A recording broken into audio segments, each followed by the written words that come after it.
and ask him to come and greet us.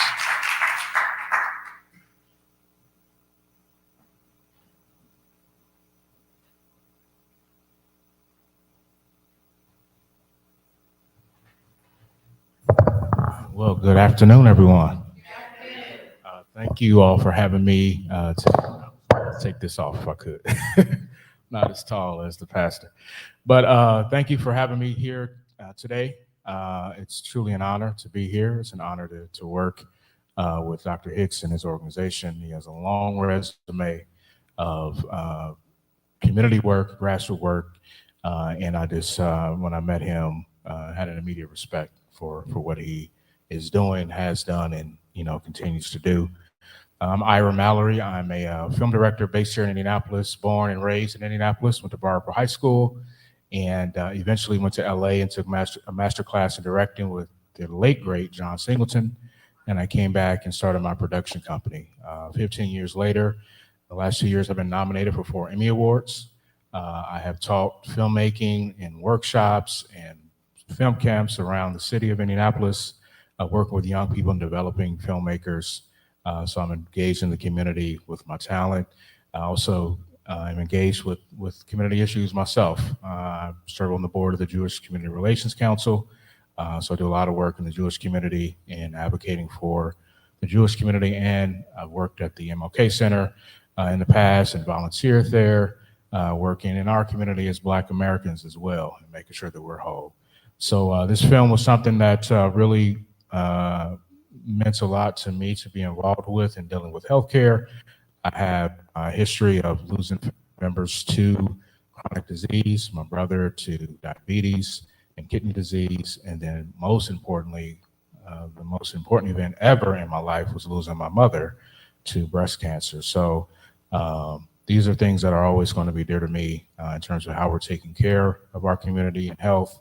And it was just an honor to be a part of this, and hope that you enjoy the film and get a chance to see what I feel is so important is the work being documented, because generations from now, people will be able to look at the example that was set by the people who appear in this film and say, I can do that. Because we don't oftentimes think of it that way. We look at Dr. King footage and MLK or Malcolm X footage and footage of all these greats in the past, and we forget to document our time on this earth and the work that we're doing, because the same way we look at them, we will be looked at, by generations from now. So thank you for allowing me to be here, and enjoy the movie.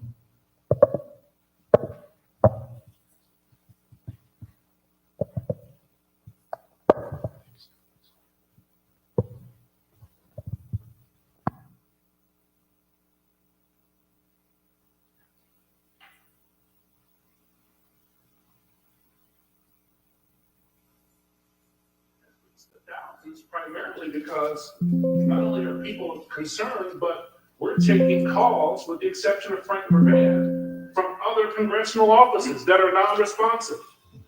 And they're non-responsive for many reasons. They're non-responsive because they are in absolute agreement with the tyranny that is taking place. They're in absolute agreement with the oligarchs taking over your and my taxpayer dollars. They're in absolute agreement with trying to cut Medicaid funding that's coming to Indianapolis, Indiana. The over $92 million for a start that will cripple our hospitals, that will cripple our communities, that will dismantle telehealth that is so critical, not only for our seniors, but for rural communities and urban centers. We're fighting this administratively, we're fighting this legislatively, procedurally, and we need to focus on the ground, and it starts with you, the heads of NGOs, faith leaders, and just citizens to help us in this fight. I'm feeling great. We had a great time today, and we had leaders from the Indianapolis community, leaders from the General Assembly, state representatives and state senators, as well as faith, ecumenical leadership from around the state that gathered for a very informative discussion. And we had an opportunity to show ourselves together and strong. The times in which we are living require us to be courageous in our leadership, but it also requires us to collaborate with one another and to ensure that whatever lines would divide us, we intentionally evaporate those lines, because the problems we're facing today, right now, we need to be together. We need to work together. Many hands makes light work. And I don't think there's anything light about what we're going through right now. But I do know that we have to come together and work with one another in order to ensure hope can be restored within our community. I'm Alicia Johnson, Superintendent, Indianapolis Public Schools. Public schools are so important because they are really the fabric of our community. So if you think about the foundations that our children need outside of the home, school is where they are going to, yes, be academically educated, but then to learn the skills of how do I get along with other people who may not be the same as me. You learn that in public school. How do I understand what it means to be a citizen and a part of a community or part of a country? You learn that in public school.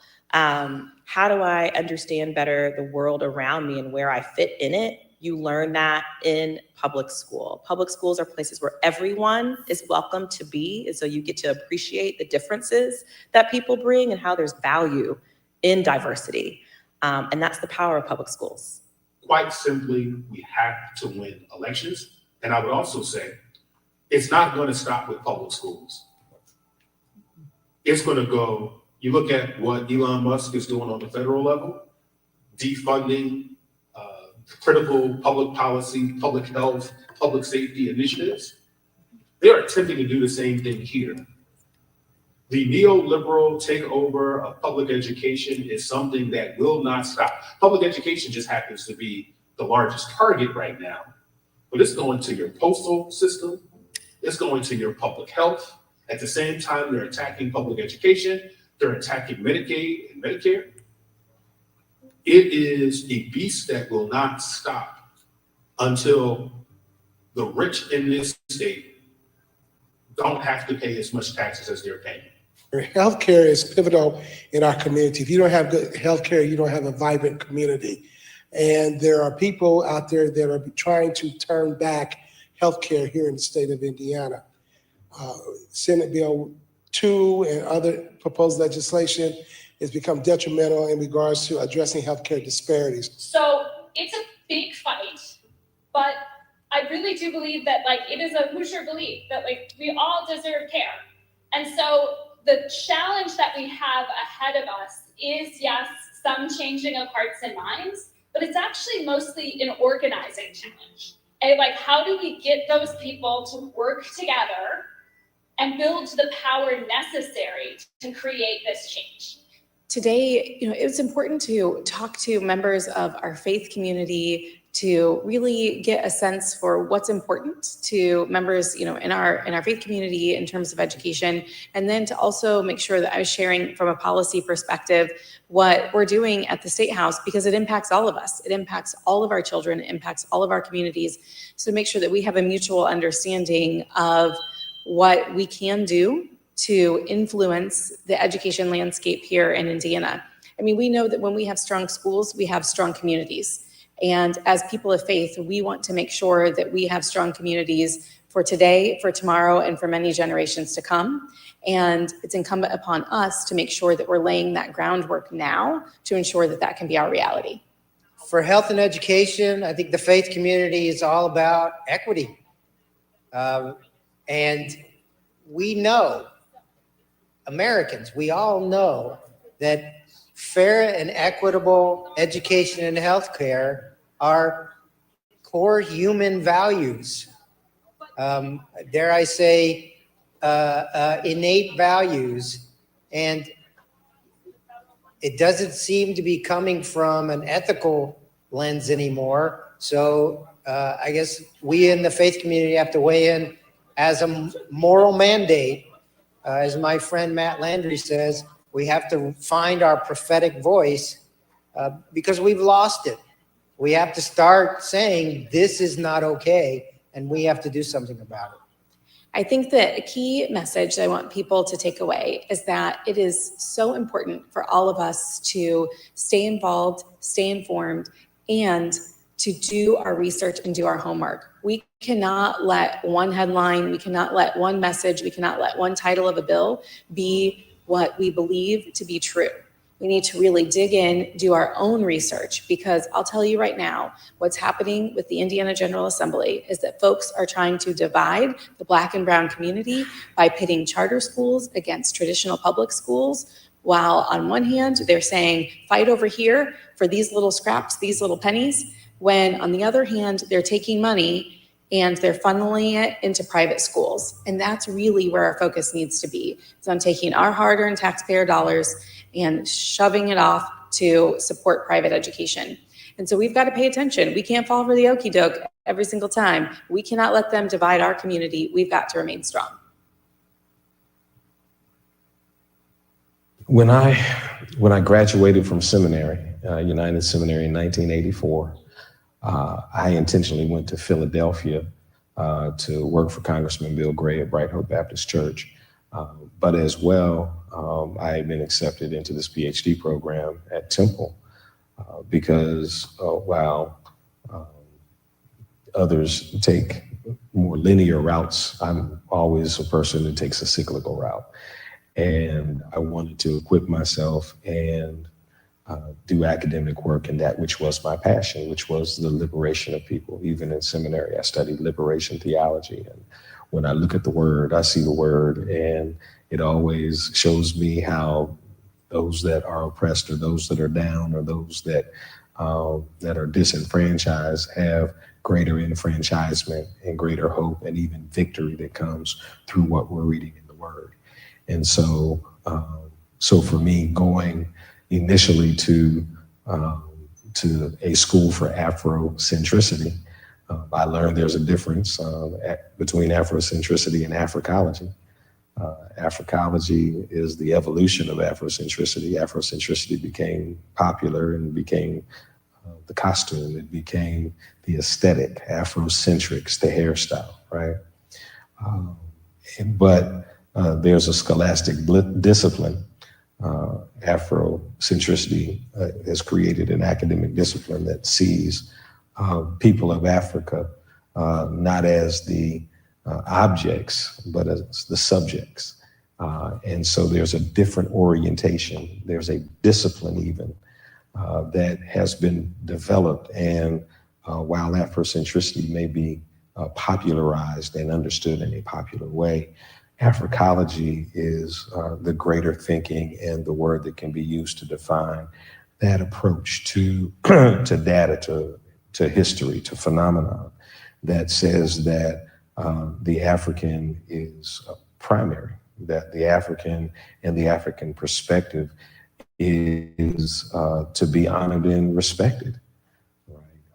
And in many instances discovered. But what I found is that there's an intrigue in the discovery, not just in learning of the past, but there's also some strength and power that comes from the further development of active Africology, which is the scholar activism that the Africological Institute was founded in order to do. So that down through the years, we take missions. Right? We take a mission in Ferguson.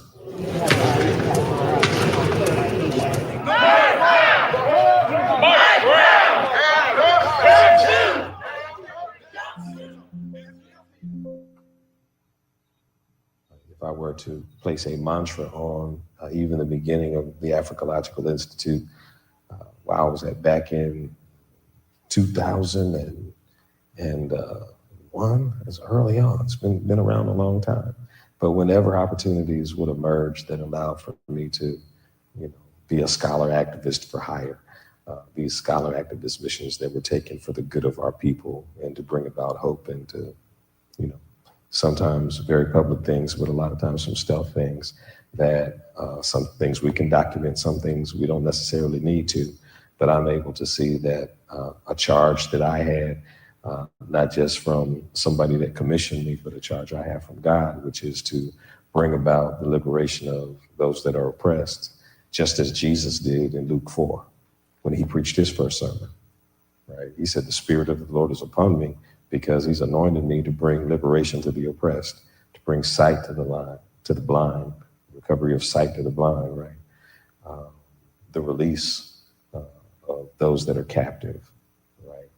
And so while that text can be understood certainly in a more esoteric or philosophical way, the practical nature of what Jesus said is that there are people that are oppressed that stand in need of liberation, and that's why he has come, and that's why he speaks. And so to answer an earlier question, that's the call. Right? We're all called as Christians. That's what it means to be Christ-like. And so we're all called to look at that example. And I look at Jesus and his ministry, not just what he said, but what he did. And I see that there are those that were down, there were those that were dejected. And what he did was he sought to bring enfranchisement. He sought to bring people back. He sought to lift people up and to get them into a relationship, yes, with the world, but ultimately to ensure that they had the relationship with God they needed to have as they deal with this world so that they could live this life, be fulfilled in it, but then get to that success, which is when you finally make it to the end of this earthly journey. I provide leadership for the Indiana Ministerial. You'll hear much about, I guess I should be standing. You'll hear much about our work. Let me take that as a key and a cue to say thank you to everybody that pulled this faith community consultation together. Humanity. We don't have that. We don't have that right now, going on right now. And so, in the mind of my colleague, we're living in a mean-spirited time. And you can't get. I think the role of faith is going to be what it always has initially been. But where we're getting it wrong is we abandon where we are now because we're not utilizing the faith that brought us where we are today.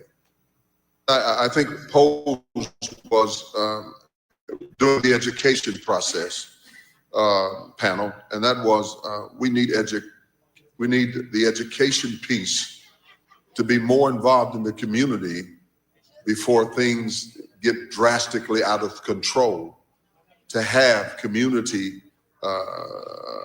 privilege and give privilege to community to help them in areas before they get too damaging and too bad.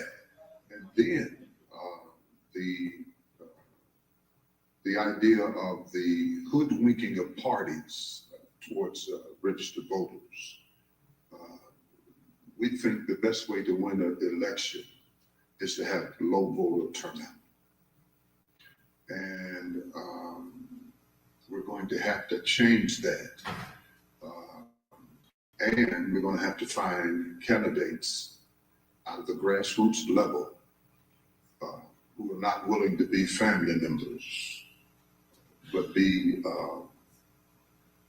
workers of the constituency. When I think about this city, I think about a city that has not healed from the history of its own indulgence of racism for the many years that Indiana and Indianapolis have been in existence. We can go for legislation or litigation.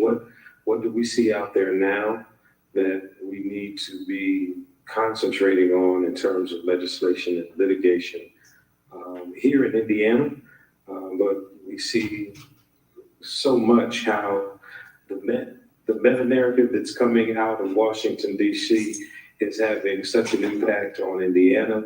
And I believe we're also seeing that people are lining themselves and getting themselves in position to receive whatever advantage is going to come out of Washington, D.C. And so as we are where we are right now, if we're intent at looking at options for us to proceed, we're going to have to consider not just trying to press a supermajority to do something sensible, but we're also going to have to look at litigation, just as we heard earlier, with a federal judge that has stayed power accounts for the Healthy Indiana Plan now. That's litigation that is in place that has thwarted a movement that I view to be destructive. Where we are in 2025, we spend a lot of time trying to figure out who can get on the same, whether or not we can get on the same page with one another. When the philosophy I came out of Ferguson with was, we need to have, with this terrible violence that is taking place against our people, we need to have everybody doing everything. And so you do your thing, I'm going to do my thing. You take your approach, I'll take my approach. And we talk to one another, but don't stop what you're doing, right? Because that's a tactic to try to bring somebody in to try to get everybody on the same page and spend 2 months trying to get on the same page. And, half of us do at the tail end, but we lost 2 months of, not necessarily, I wouldn't call it momentum, but, dealing with issues that need to be dealt with, right? Because we're in committee someplace. Another thing that takes place is, well, who's the leader? I saw the article came out today. Who's the leader in the Black community? Well, is there another king? Well, right. Well, first of all, during King's time, not only did you have King, but you had Wyatt Walker, who was chief of staff, who was doing the work, right? And a whole Shuttlesworth and, Lofton. And there were a number of people that did not necessarily receive the notoriety or the attention, but they were willing to stay in their lane, stay in their groove, and be impactful and influential and provide the thought partnership, right, that then allows for a Martin Luther King, and very similar way with Malcolm X, right, that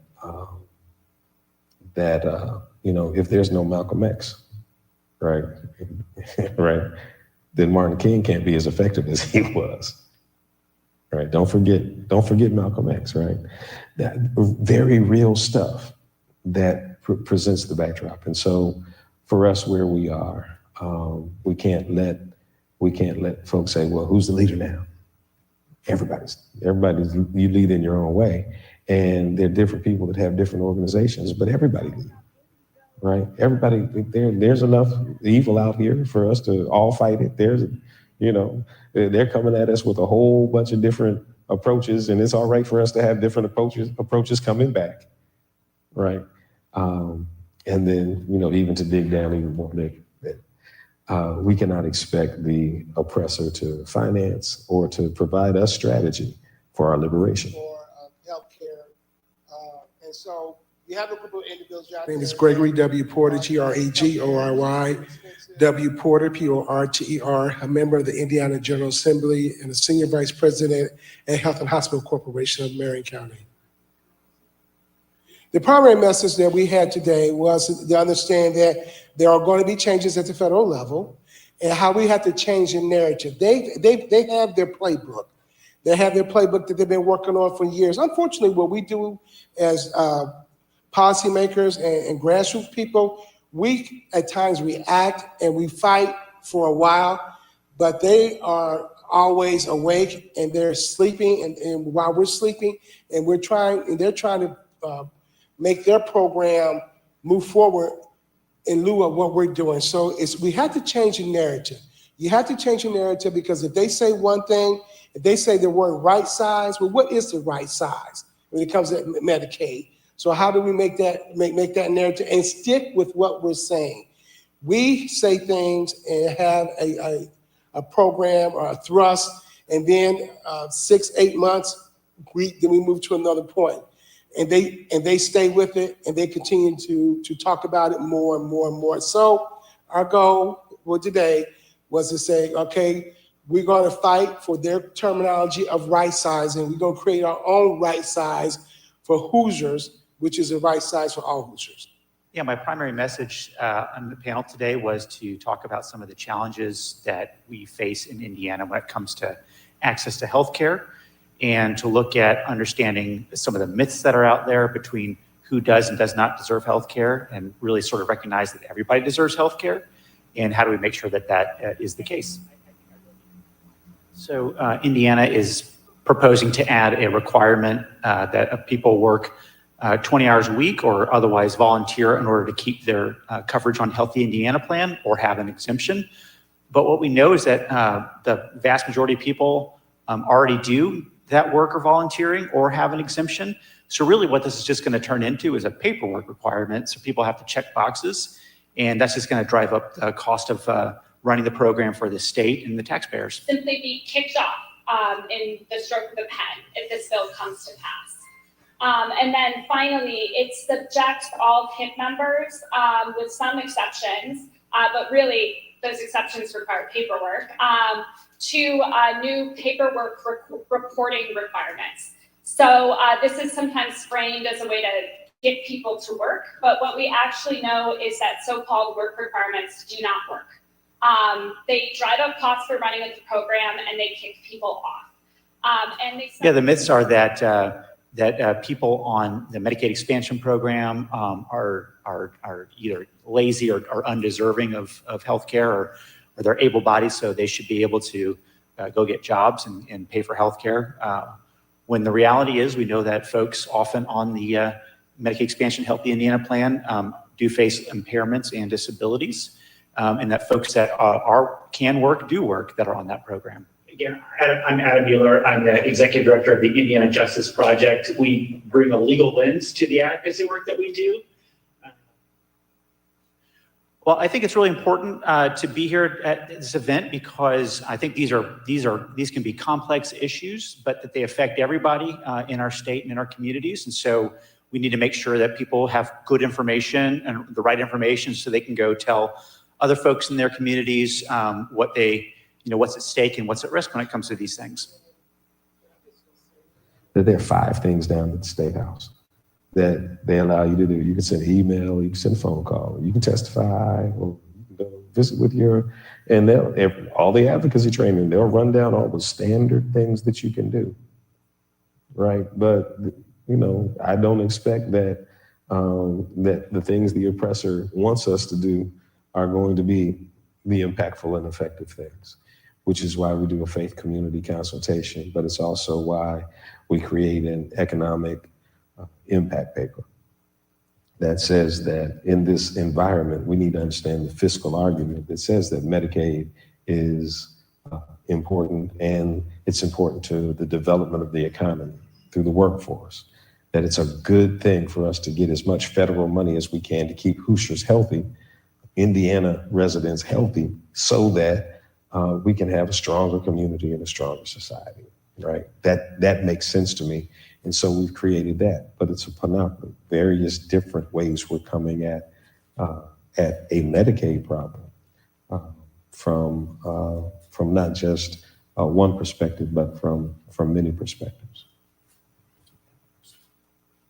Today we gathered across faith traditions, different parts of the state, and we joined in unity to talk about ways to support health, education, well-being, housing for people living in our state. I'm David Craig. I'm a professor of religious studies at IU Indianapolis, and I'm here speaking on my own behalf about research I've been doing with Dr. Hicks, Dr. Green. We wanted to bring people together to learn about how policy in our state affects people's lives in a very deep way. We wanted to bring a spotlight on lots of different organizations, faith communities who are working to support better policy. And we wanted to give people some tools so they could do the work to support the policies we all need. Well, the 3 themes we tried to lift up were health, education, and welfare, hearkening back to the old government agency that was called HEW back in the day. But that triad of health, education, and welfare, with housing central to that, really talks about the basic needs, the basic supports that we owe to each other as human beings. And we wanted to put a spotlight on that sense of humanity and that basic sense of commitment to one another as brothers and sisters. We gather together in a spirit of unity, celebrating all of the diversity that is in the room. We gather to do the work of ministry that we have been called to do in the spirit of Moses, who was a Levite and a lawmaker. One of the memorable lines for me is, these are issues not about who deserves and who doesn't deserve, These are Hoosier issues about making sure that everybody have the opportunities to have the health, education, housing, and faring well that we all need, and we all should be supporting each other. We have to figure out a way to say that there are still good people, there are still thoughtful people, there are still people with hope. And so, you know, in order for us to determine that we are going to move forward or even move out of where we are right now, prayer and work go hand in hand. Right, that I'm praying, and you know, I have great questions of God right now, right, right. I have questions of God, and so I pray, but I also listen. And so while I'm praying, at the same time, God gives us strength and power and strategy and gifts and abilities and talents to work. And so, yeah, I'm praying, but I'm also working, and you know, sometimes that work. For me and the Africological Institute is strategy work, is to use the gifts that God has given me to stay up 2 o'clock in the morning, or to craft a campaign, or to figure out a way to disrupt dysfunction, right? And so it is necessary, because if you have no opposition, then people will think that what they're doing is okay. I went back to look at, to try to put myself in the shoes of Dr. King, of what was on his mind and what was in his heart and how he navigated. I'll select with you a few thoughts from Dr. King of that progress that we today feel that we are stuck in the same exact position that he was in, despite the progress that we've made. In 1957, he delivered the speech, "Give Us the Ballot." In that speech, Dr. King said, and I'll just quote a few of his quotes, "Give us the ballot and we will no longer have to worry the federal government about our basic rights. Give us the ballot and we will no longer plead to the federal government for passage of an anti-lynching law. Give us the ballot, and we will fill our legislative halls with men of goodwill. Give us the ballot, and we will place judges on the benches of the South who will do justly and love mercy." Today met my expectation and vision, because we had people from every walk of life. We had people from both sides of the aisle, from every side of the track. People that looked like me and people that didn't look like me. We were sure to ensure that many faiths and many cultural backgrounds were represented in what we offered on today. Not only did we have a diverse group, but we also had a very knowledgeable group. When we looked at health, education, and welfare, we had authorities on Medicaid and the Healthy Indiana plan that did that first segment. We as well had the superintendent of schools and State Senator Hundley and Gerald Blakely and Josh Riddick. That was a wonderful panel discussion with educators that are really involved and entrenched in all of the legislation that is floating right now that could be helpful or harmful to the citizens of our community, and then to have faith leaders, persons that have not just titles and positions, but they also have the heart to serve people. All of them were here to talk about the general welfare of our community. And so for them to come and to all be here and to all ensure that we were the recipient of their knowledge and their direction, that was a wonderful capstone to have our faith community to do that at the tail end of the final panel discussion. But all of the leaders on all of the discussions that we had, they were excellent, and I'm excited that we had the opportunity to learn more. And it's not just about learning, it's about the action that takes place afterwards. And so we're very clear about calls to action and making sure that these laws that are floating right now that could hurt our community receive the resistance and the opposition that is necessary in order for us to show ourselves strong, really show ourselves alive, because the situations we're dealing with require us to stir ourselves up and to do something about them. And all of these organizations were here to ensure that we are on the same page, we're getting the same information, but we're also receiving the same charge that says that when things are wrong, it's our obligation, even our responsibility, to make them right. Faith community consultation is really for us to say, okay, we want to move into this arena as a group. You know, we had done advocacy work before in other areas, but as we're doing this together, let's have this consultation. Let's pull people together from around the city that are looking specifically at the State House. Because while we said we want to work with children, we said that the only way that you know change is taking place is that a law changes. You don't know it's been impactful. You don't know things have changed unless a law changes. And so we said, okay, let's invite people that play in this sandbox. Let's invite people around specifically the area of early childhood education. We formed the ministerium. We had our first faith community consultation at the United Way. We then identified kids, early childhood education as one of the first things that we would look at.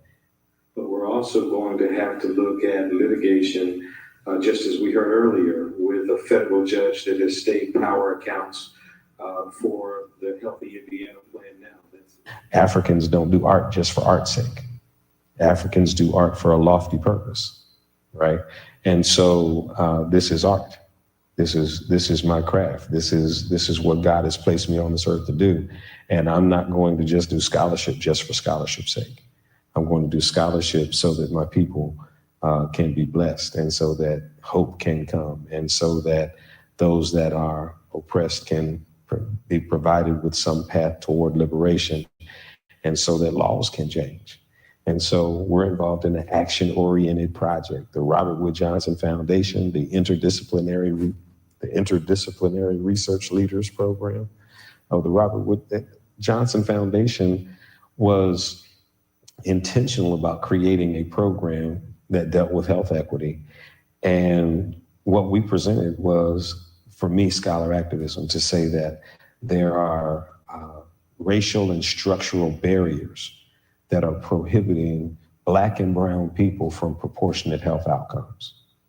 And so our questions are, what are those things? What are the structural barriers, right? And then what are the remediations? What are the solutions, right? How can we deal with the problems that we discover? The scholar activist says that we've identified problems as we've gone through the years, but what are the solutions to this? I'd rather see a sermon than hear one any day, right? I'd rather you to walk with me than just to point the way, right? And so this ministry becomes practical, right? You are at First Baptist Church, North Indianapolis, and you are in an area that stands in need of the great ministry we provide, right? So from the ministry right off MLK Corridor in the heart of Indianapolis, Indiana, we see how ministry is actively defined as meeting people's needs.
Fight on. In core streets where silence breaks, where broken hearts and systems ache, we gather faith from age and dawn, not just to collect data and move on, but to fight on.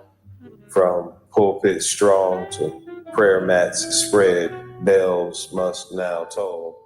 God be found now. People are dying, so we rise, each creed, each voice, each song, each plan. We hold the line and fight for change, not for applause or fleeting gain, but for others who cry in pain, for sage warriors too tired to march alone. We raise our hands and still fight on. So right on to the dreamers past. We fight on for truth with resolve that lasts, with love as shield and hope as fuel, that which is right and intentional tool. Together now we fight on.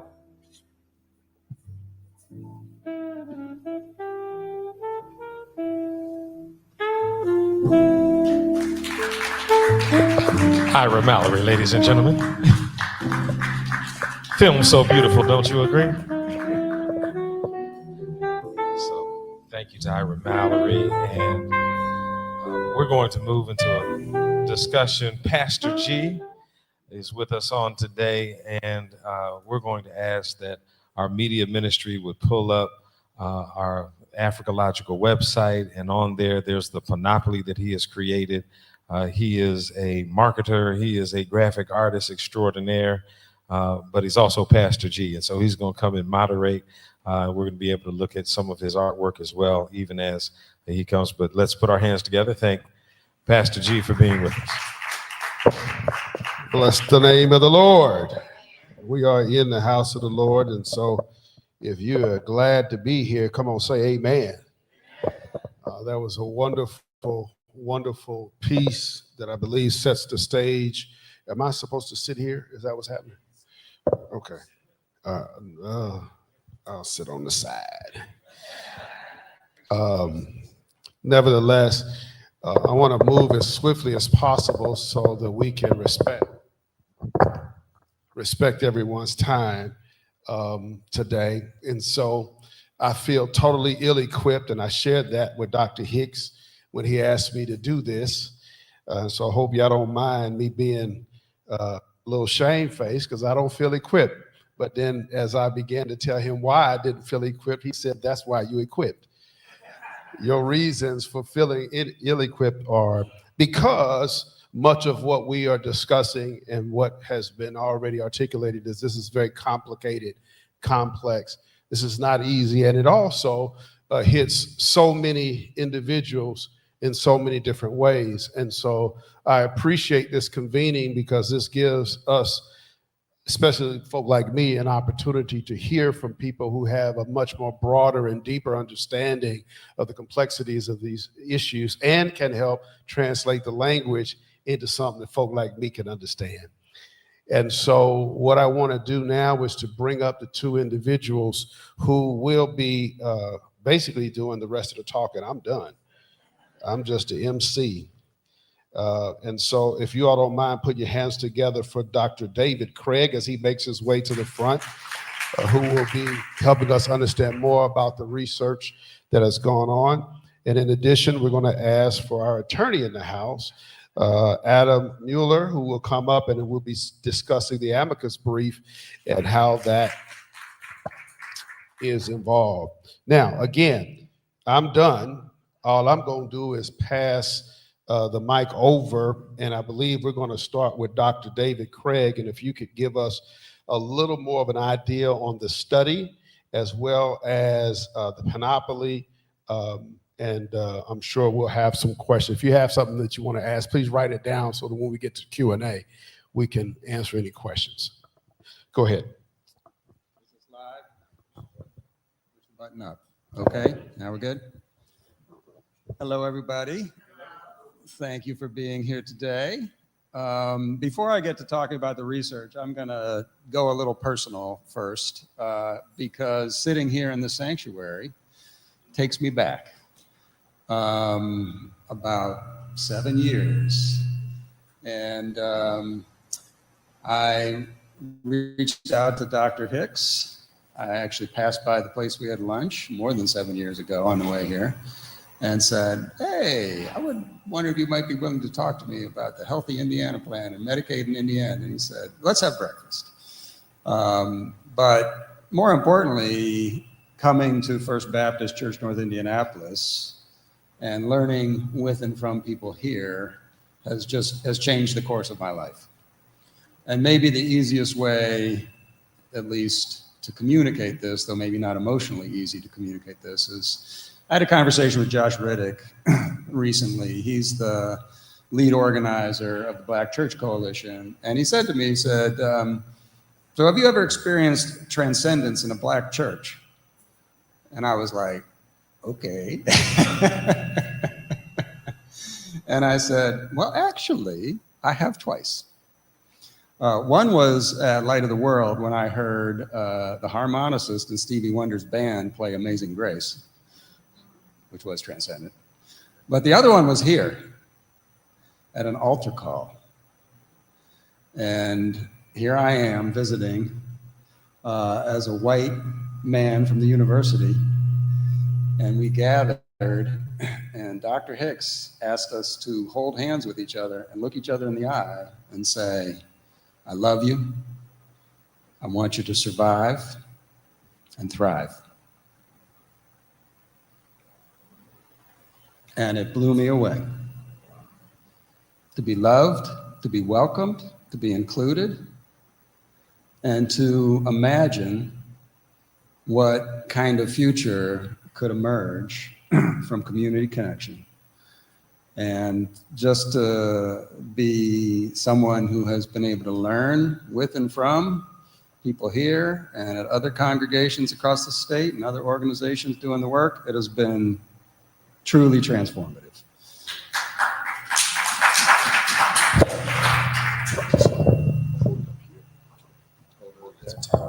Okay, is that better? All right, so anyways, I did want to begin on that note.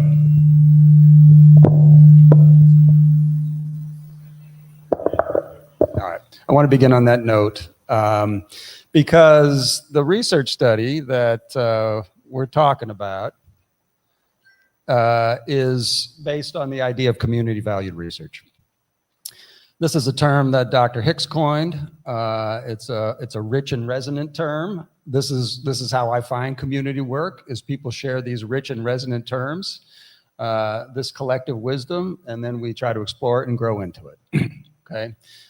So this particular research study was funded by the Interdisciplinary Research Leader Program at the Robert Wood Johnson Foundation, and it has been a 3-year journey building on other work we've done previously, including with Dr. Elaine Hernandez, who's a sociologist down in Bloomington. Dr. Hicks and I were the leads on this team, but it includes over 30 people contributing to this study, people doing the work of organizing a community leadership board, community experts across the state contributing their wisdom in what the Panoply calls a wisdom circle.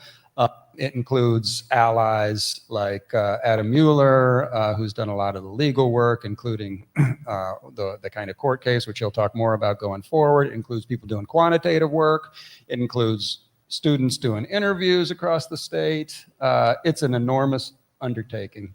And it only happens because a lot of people are working together, right?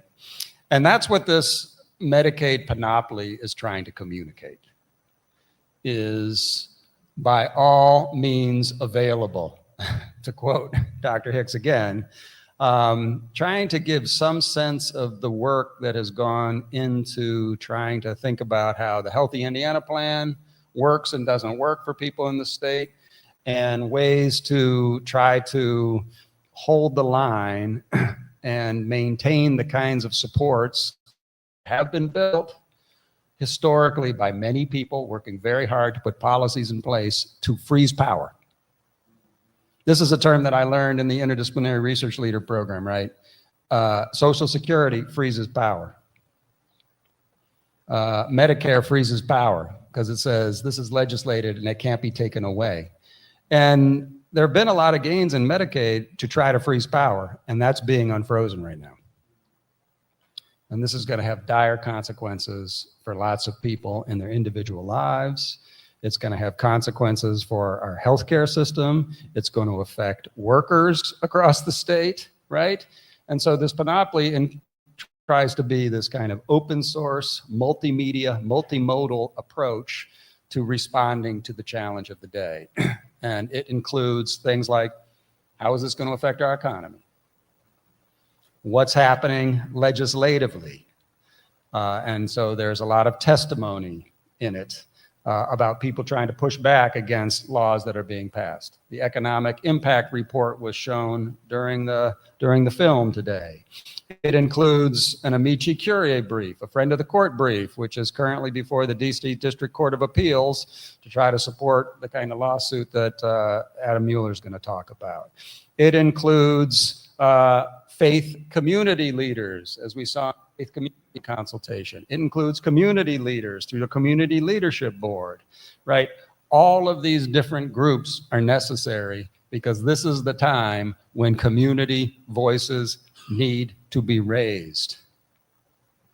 And this is really what we're trying to ask for right now, is how can we get community voices to rise up? One way is to sign on to this amici curiae brief, which again is going forward here, right? But that's really what it's about. And that's what community valued research is about. For me, there are two key components of this. The community is the expert. I think I shared this phrase with Dr. Hicks early on when we met. I would modify that and say there are many communities, there are many perspectives within communities, of course, but nevertheless, there is a kind of shared cultural intelligence and a kind of on-the-ground practical know-how that speaks back to power. And it's essential to engage with community voices. For me, one of the things I've learned in this work is you got to listen for people's dignity. You got to listen for people's dignity. Because everybody has a story and everybody has intelligence and everybody has something to say, right? So that's kind of a quick encapsulation of the study. I guess one other aspect of community valued research I'll just mention is it's got to be valued by the community, right? It can't just be coming into the community, listen to people, and walking out. It's actually got to be valued by the community. And so I'll stop there. Maybe that gives a little bit of context on what we've been trying to do. But I hope what shines through it is coming together in community to raise voices, to advocate for the society that we want, desire, and will build. Thank you. Clearly, the community aspect of what you just really articulated, is why we all are here today, is to continue to maintain the dialogue and interaction intimately. I mean, clearly we're here where you have an opportunity to ask questions. And so this seemingly is a continuation of what was started, let's just say 7 years ago when you began that conversation. And so that's just a great example of commitment to not only the work, but the people who are impacted by the work. Mueller, if you don't mind, if you could give us, and again, write that down. Any question you have is when he's done, we're going to open up for any questions you may have. If you don't mind. Sure. As you have heard, I am an attorney, so if you want to interrupt me as I'm talking, feel free to. I'm pretty used to that. So I'm going to talk about the litigation and talk a little bit about the history of it, and it actually dovetails really well with what Dr. Craig has already talked about. I'll talk about how it started, the process, and then where it is now, and I'll talk a little bit about the amicus brief that Dr. Craig and Dr. Hicks have both referenced. But I also want to really make sure that we spend a little bit of time talking about some of the current threats right now in Medicaid and in health coverage in this country, and what's sort of down the pipe. I think it's really important for folks to really think about that and sort of think about how that's going to affect your community and what you can do about it.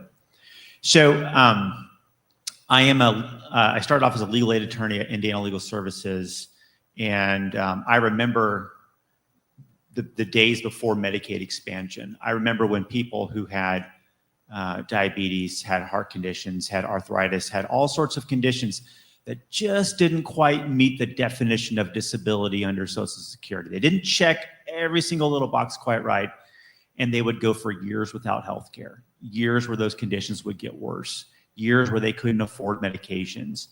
And then when we expanded Medicaid under the Healthy Indiana Plan is what we call it here, but when we expanded Medicaid, it was almost like a night and day situation where all of a sudden people didn't have to go through this process of proving that they are worthy of health care.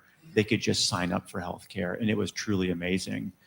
And so for the first few years, we were really sort of happy with where that was headed.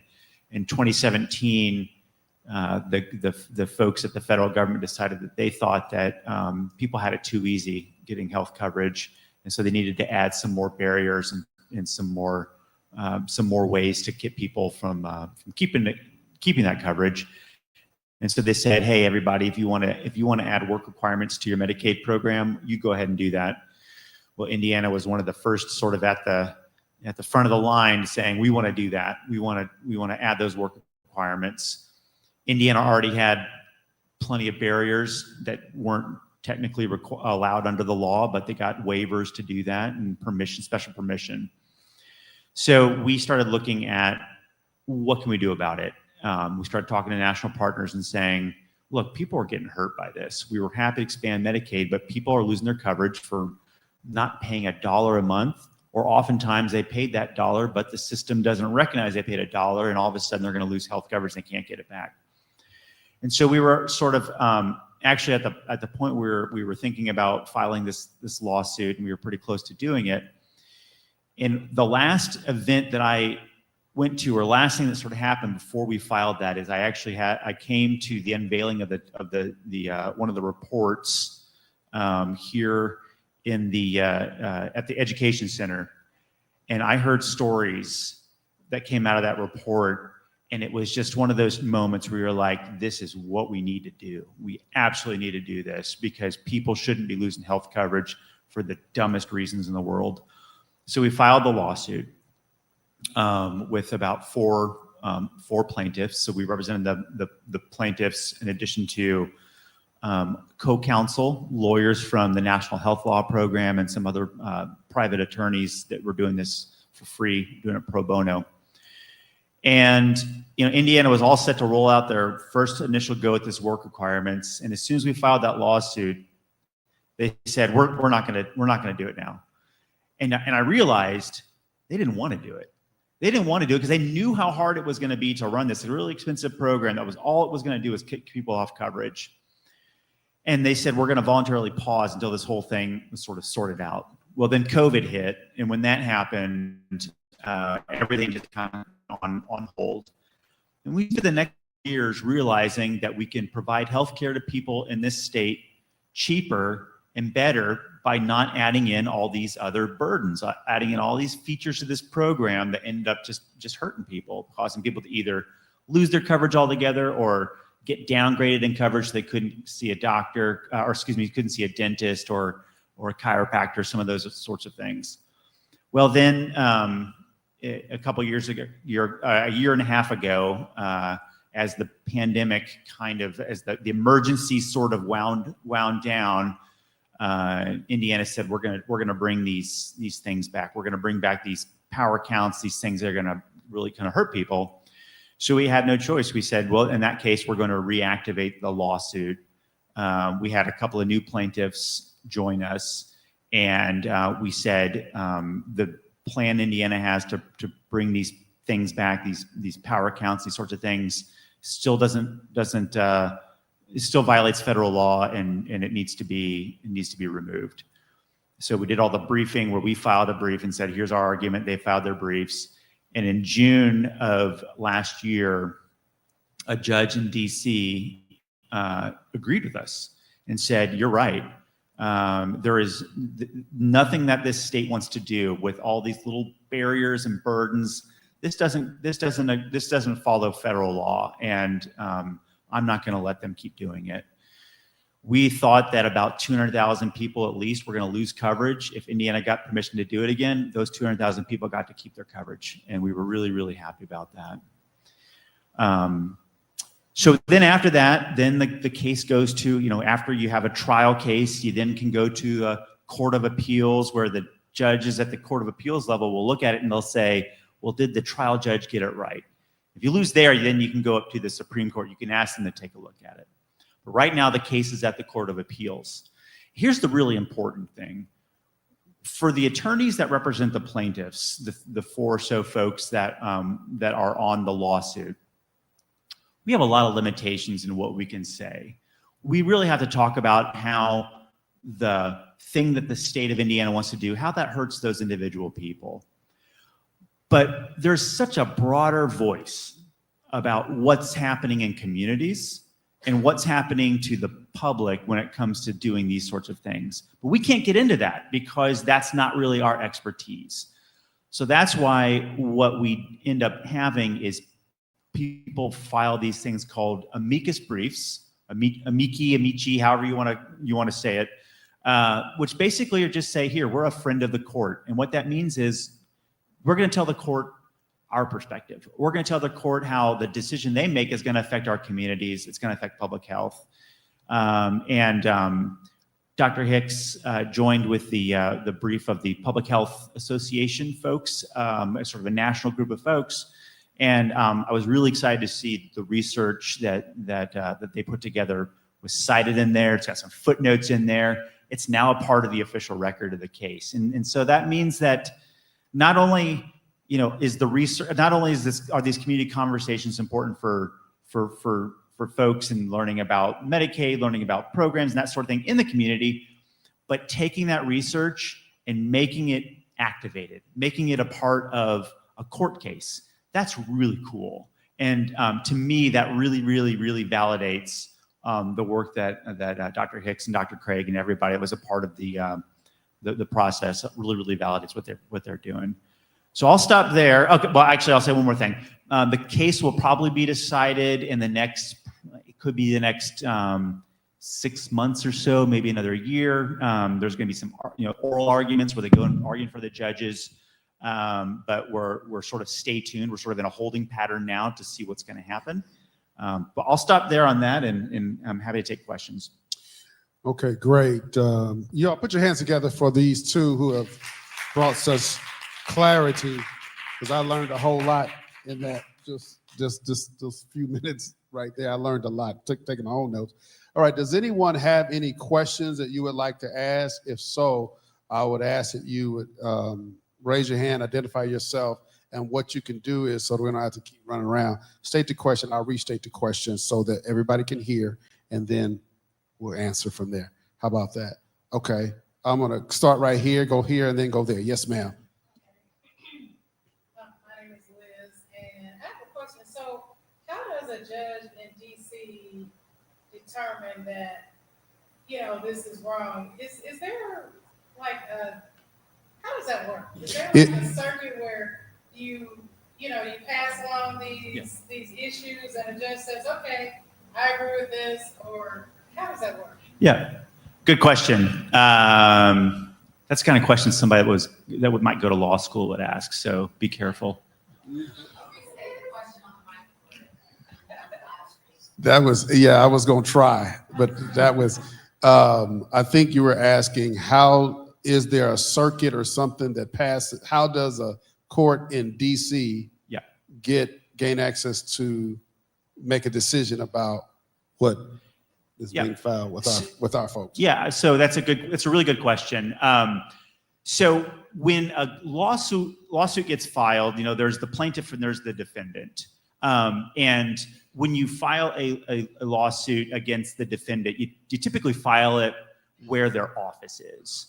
So in this case, the lawsuit was filed not actually against Indiana. It was actually filed against the federal government because they're the ones that gave Indiana permission. So what we have said in our case is, you giving Indiana permission to do all these really bad things, that's where the law was broken. And so that's why we filed it in DC.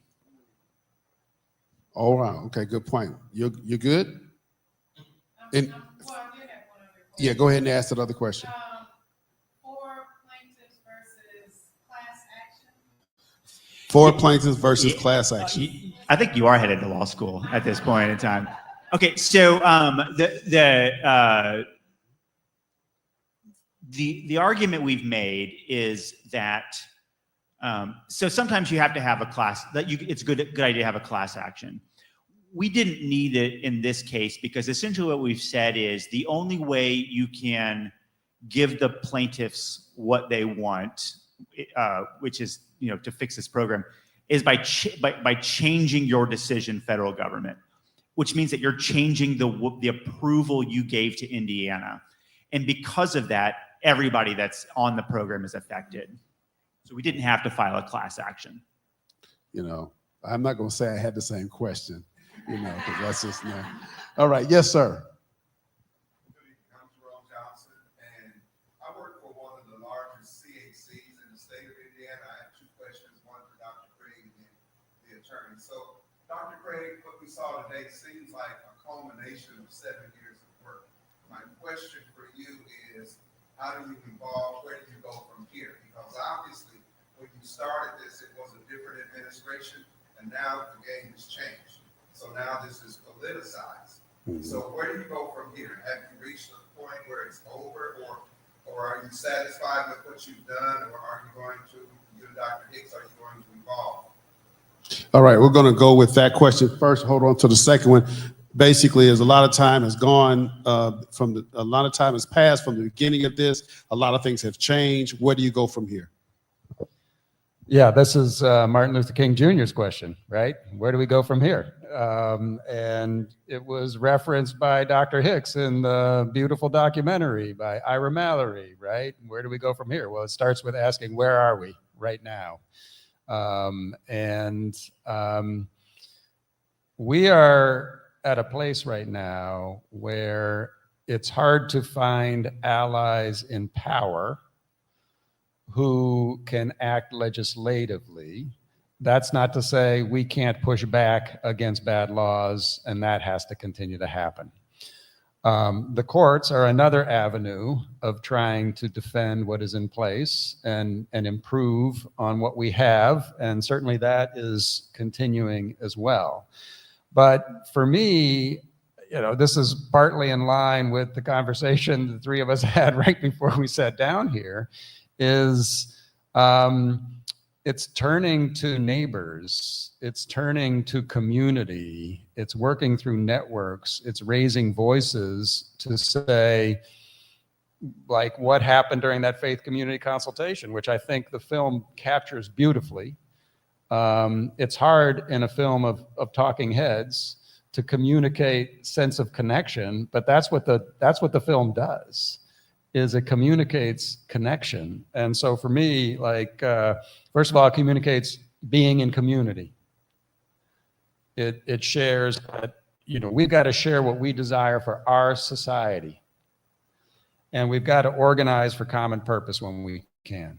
And one of the ways to do that is, what we're hoping for is that this Medicaid panoply is something that attracts people's attention and invites people to respond and work from it and sign on. So can we work through, the kind of national denominational organizations to say, please sign on to this amici brief and use these resources you can to work with and partner with people in your area who are leaders of organizations, faith communities, to challenge the people in power regarding what's happening around Medicaid in particular. Not limited to Medicaid, but since that's what we focused on. That's got to be a huge part of this, is organizing. How do we get organized? And I'm also, reminded by our conversation that this is not the first time that large groups of people in this country have been left out and shut out and found a way to make a way out of no way. And so it's a matter of learning from people and communities and traditions that have done this for a long time. And that's something that people like me need to sometimes just listen and learn and support where we can. And I'm going to follow up real quick, and then I'm going to come to your second question for the attorney. Is that it often feels like a lot of times people don't start paying attention until things are at their front door. And I think this is a great opportunity for what you all are working on to say, you know, we realize that there are some people like that just it's over their head until it lands in their lap. That at least when that happens and they lift up their head, they can see something that has already been researched, evidence-based, put out there, distributed, available, that people can access when it does hit their lap, even though they may have not paid as much attention up until that point. Your second question, sir. Dr. Hicks has this thing about cyclical, and 1787, Thomas Jefferson was talking about the tree of liberty and watered with the blood of patriots, and we wonder if we can return back to that, because basically that was an indictment against injustice, where it was encouraged that people rise up against the government and injustices. But in the end, my question for you, attorney, is this. This is now a political thing. And when we look at this, it's basically chess moves. So moves are being made now to redistrict so that those who are in power stay in power. What now is the move that those who are against that make? And secondly, once you make those moves, how do you get the people involved with that? I can't restate that. Sorry, I was loud enough. I think I understand the question, and I'm also going to say something about that I think is really relevant to what's happening right now with at the federal level. So one of the things that when we originally represented folks in filing that lawsuit, we were challenging the approval of work requirements. And we were saying Congress, the feds, never gave permission for states to be able to add a work requirement onto their Medicaid program. Medicaid's a healthcare program, it's not a jobs program, and it's just two different things. We want people to get their healthcare, and then they're healthy enough to work. That's the way it works. So the problem, though, is Congress, like you just sort of mentioned as a chessboard, just changed the rules. Now every state has to run a work requirement program, right? Or as we like to call it, a work reporting requirement, because that's really what it is. I don't know how to answer that question other than to say, here are the things that I think that give me hope. One of the things that gives me hope is that for the first time, maybe, and certainly in my professional career and in my lifetime, Medicaid's not a dirty word anymore. Medicaid has some of the highest approval ratings as a public policy out there. And that really is a byproduct of the conversations and people coming out of the woodwork and saying, you know what, I'm on Medicaid, and this is how it has changed my life. Or I hear a lot about people that say, if it weren't for Medicaid, I wouldn't be able to go to prenatal visits. If it weren't for Medicaid, my kid that has an autism diagnosis wouldn't get their treatment. If it weren't for Medicaid, you know, when I was a student, I couldn't go back to school to get my degree. I couldn't open my barber shop. These are the things that Medicaid allows us to do. And so people are starting to see that. And so my thought is you have to democratize health policy as much as possible. You have to make it as easy to understand as much as possible, and then allow people to activate on that. Allow people to hold legislative leaders accountable. It's tough when you change the rules of the game, when you do things like redistricting, that sort of thing. But here's the other thing I would also say about this is, when we talk about communities, and that was one of the points that was made in the film that Dr. Craig also mentioned in the film, which is Medicaid works for people sitting in this room in the same way that it does in places like in rural Indiana. And so no matter where you are in this state, people need health coverage. And so thinking about how to connect in with folks that are in places like, outside of Fort Wayne or down in Evansville or wherever it may be, and just realizing it's our program, and how do we sort of make those conversations, those connections. There should be communities like this community right here doing these sorts of things all over the state. And I know some of our friends like Tracy, who you might have seen in Hoosier Action, has really works in rural communities. But she makes the point that, whether you're black, brown, or white, healthcare is healthcare, and we all need it. I'm going to come to you in just a second. I do want to kind of pick up off of what you're saying as relates to the future and kind of where's this going. There's a statistic that's rolling around that says by 2037, we'll have more people 65 plus than 18 and under.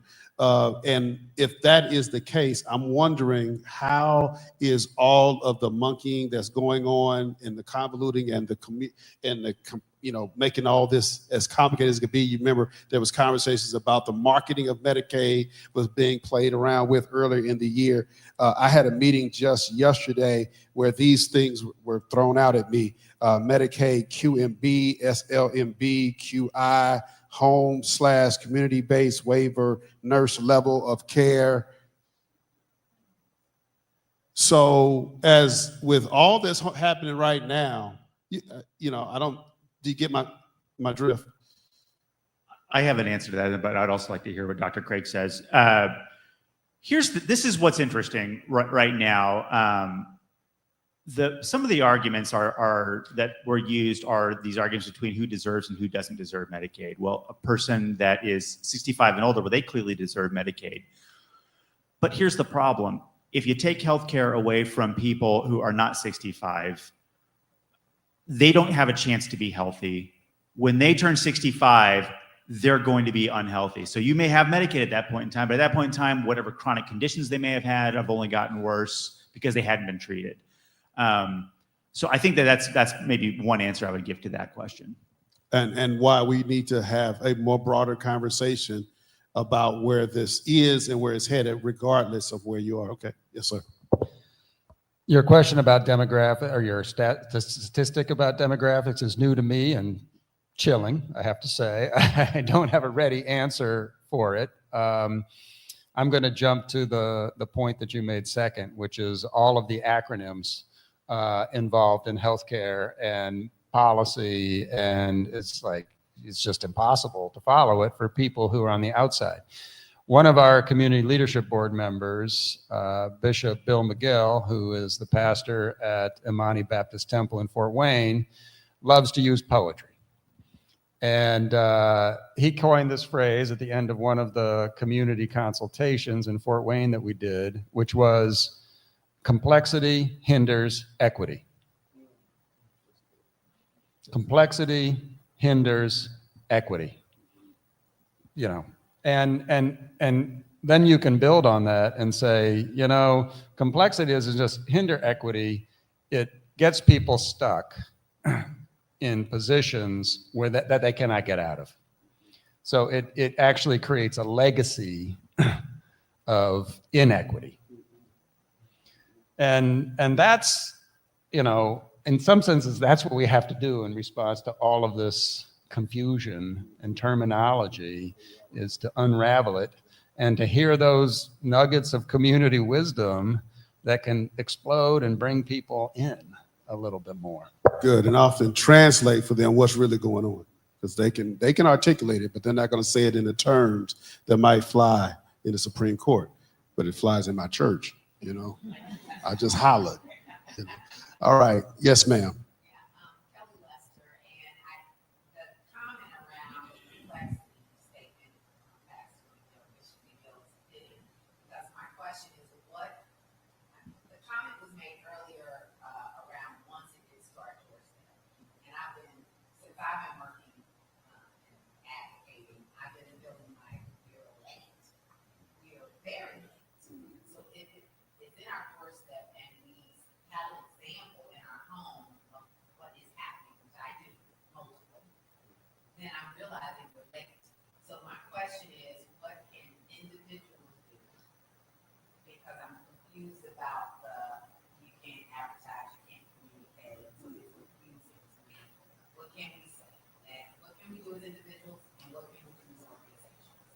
All right, so she's saying with the complexity and with the reality that it hits people's doorstep, and by the time it hits, people feel like they're too late, what can individuals do and what can organizations do to advocate, okay, for that before it's too late? And that's for either one of you, if not both. This is the last question, by the way. This is also the last question. Oh, okay. That's a great question.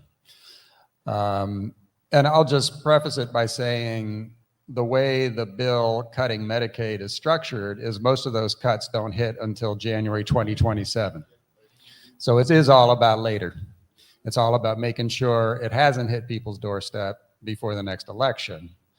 And so this is a very live and real question. I think individuals and community organizations need to work together, and that community organizations need to create those spaces for individuals to raise their voices. That is the way forward right now. And I'm gonna make a plug for art, because this was something that was introduced to us during the interdisciplinary research leader program training, was the importance of art as a way to reframe the conversation and to cut through and grab people's attention. So I can share that when I texted yesterday the final copy of the Panoply to my daughters and wife, they were completely wowed by the graphic work that you did. Gert Enterprises, Pastor Gerton, you brought your heart and soul to designing an amazingly engaging document that cuts through the inability to focus and pay attention, because we're just bombarded by so many important pieces of information. And when it is brought together in a rich set of imagery that taps into history, that gathers people in to read about, issues in very clear language, take away quotes, all of this, that is just absolutely essential for people to fight on. To fight on. And poetry makes a difference too. So I seated somebody in the audience. I hope she's willing to do this, Laura Henderson, because she is a key member, along with Kelly Lester here, of our IRL team, and a key person here at First Baptist Church North Indianapolis. And a year ago, about this time, Cubs the poet was here at the last Health Equity Forum, and he did an extemporaneous creation of a poem that I thought it would be nice to share in this moment. So if you don't mind, I'll bring you the mic. Man, that's like on the spot. Yeah, come on up. Oh, I gotta even go up. Right behind your chair, is that good? Right in front, all right. Discover the soul. Medicine is only for the moment. Can we fix the soul given by God? Can we turn these illnesses into enlightenment? Listen to the next door opened, the heart, the stress. Listen to the story before you hear the cause. Listen to the effect, removing barriers safely. How come these picket fences make us fragments and defensive? Can we safely lean into the mystery of being who we are while trusting the aid, believing the joy, sharing the freedom? Inhale, exhale. The breath is poetry of the soul by Cubs the poet. All right. Thank you so much. Did you have a response? I have a couple of, I'm an attorney, so I'm not going to talk poetry. I will say though that so I don't know if you all know this, but in the United Kingdom, they call their program the National Health Service, and everybody loves it, and they write songs about it. So I think what we need to do is write songs about Medicaid. just this is the backbone, I think, of a civilized society, is that we take care of ourselves, we take care of each other. So, but here are the practicalities that I want to mention. In the next month or so, people that are on what's called the Affordable Care Act exchange, that's where you get you pay for your private insurance out of pocket, but you get a good tax subsidy to make it actually affordable to afford it. This is important for small business owners, like I said, like barbershop owners, caterers, people that don't work for a big employer and don't get insurance through there, but they make a little bit too much money for Medicaid.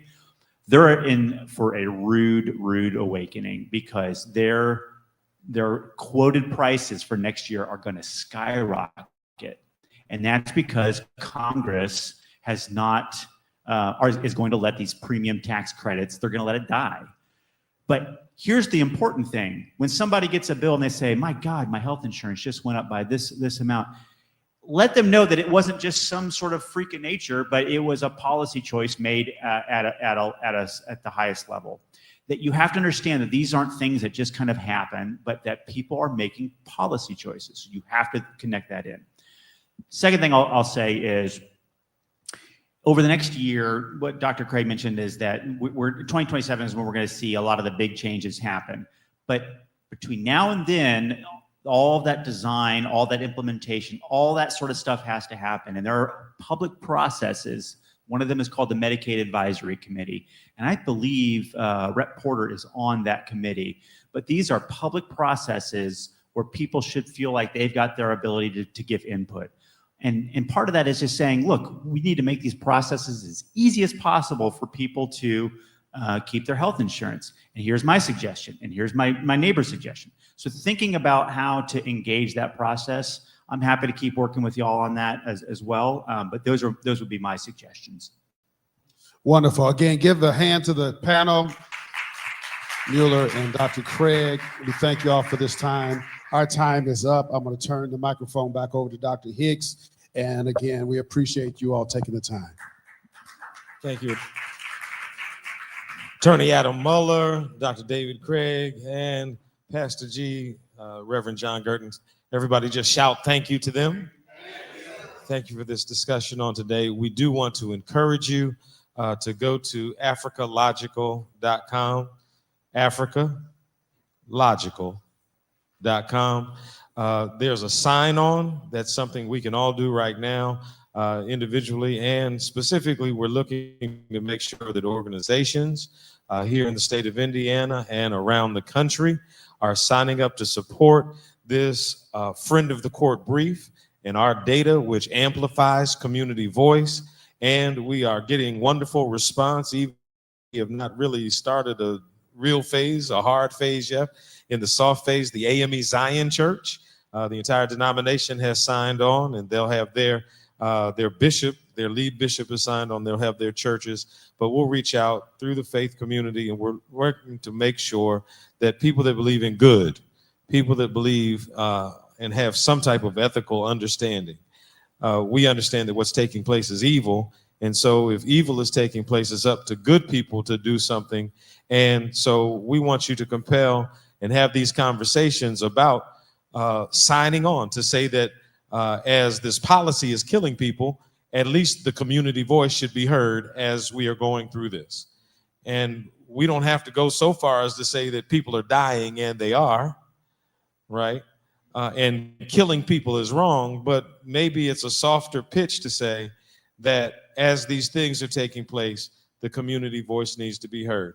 And so whenever you have somebody to sign on, and I don't know whether or not we're able to scroll down on this panoply a little bit, but as we're asking people to sign on, whenever somebody wants to sign on to something, they say, where's the data, right? And so this panoply that has been provided, everybody should have it by now. There's some QR codes around there. I'm sure it's been emailed.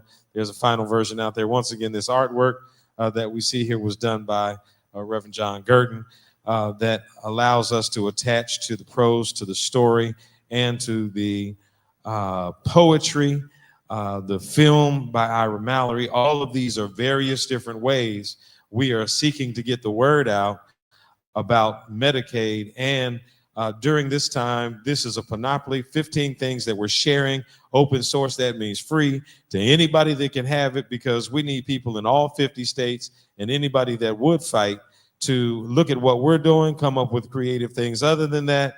And what we're discovering is that people are saying, wow, if you did these things for Medicaid, there's some other issues that we can take a page out of this book in order to do that. So please go to, there we go, admin extraordinaire. All right. Please go to the Africological Institute's page, africological.com. You'll see a yellow piece on there that says sign on to FightOn. You'll also be able to grab a hold of the final version.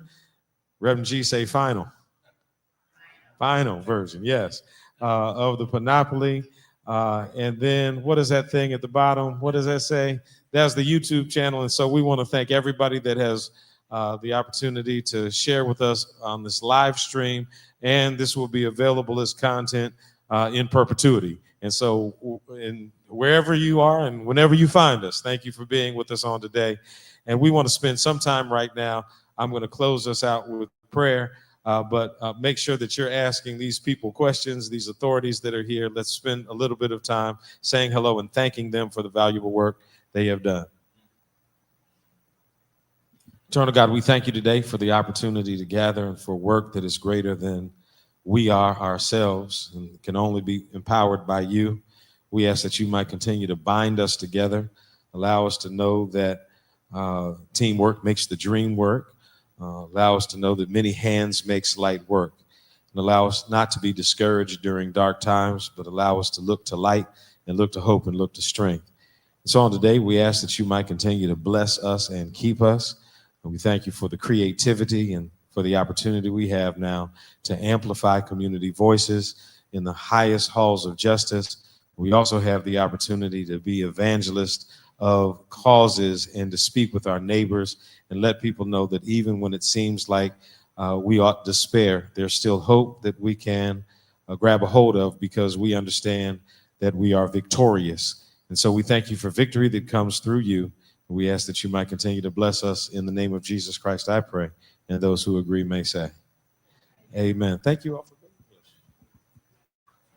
All right, now, everybody, before you go, make sure you hit the codes here. Go to africological.com, click on things, and send this to other people, whoever has an organization, and we're able to compel them and say, everybody ought to believe that community voices ought to be amplified. Everybody ought to believe that killing people is wrong. And so let's find organizations and individuals to support what we're doing. Thank you.